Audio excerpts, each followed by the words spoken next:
અમરેલીના સાવરકુંડલામાં એક વેપારી આત્મહત્યા કરી છે। શહેર ભાજપ પ્રમુખ સહિત 8 લોકોની સામે પોલીસ ફરિયાદ। વ્યાજખોરોના ત્રાસથી આત્મહત્યા કરી હોવાનો આરોપ છે। મૃતક અશોકભાઈ મેન બજારમાં મીઠાઈની દુકાન ચલાવતા હતા। 8 લોકોની પાસે ઊંચા વ્યાજે ઉછીના રૂપિયા લીધા હતા। સુસાઇડ નોટ લખી ગળે ફાંસો ખાઈ અને આત્મહત્યા કરી લીધી છે। આત્મહત્યાને કારણે પરિવારમાં શોકનો માહોલ છે। વધુ વિગત સાથે સંવાદદાતા હરીશ કુમાર ફોન લાઈનથી જોડાયા છે। હરીશ, આ અશોકભાઈની આત્મહત્યાને લઈ અત્યાર સુધીમાં કેવા પ્રકારની પોલીસ ફરિયાદ, સુસાઇડ નોટમાં શું ઉલ્લેખ, કેવા પ્રકારની કાર્યવાહી, શું વધુ વિગત?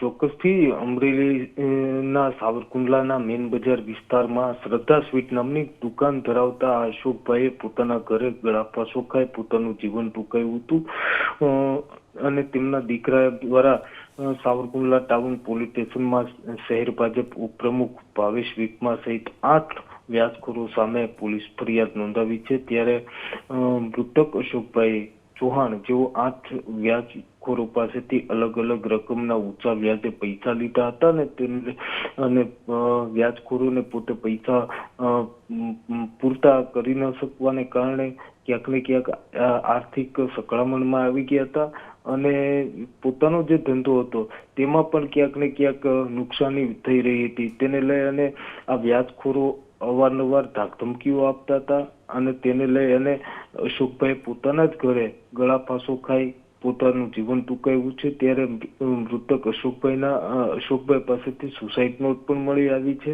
અને હાલ અત્યારે પોલીસે સુસાઇડ નોટ કબજે કરી છે અને સુસાઇડ નોટમાં આ વ્યાજખોરોના નામ પણ લખવામાં આવ્યા હોવાનું સામે આવી રહ્યું છે। હાલ પોલીસ દ્વારા તપાસ શરૂ કરવામાં આવી છે। ત્યારે 8 જેટલા જે આ વ્યાજખોરો છે તેને પકડવાની કવાયત પણ હાથ ધરવામાં આવી છે। જી હરેશ, સમગ્ર જાણકારી બદલ આભાર।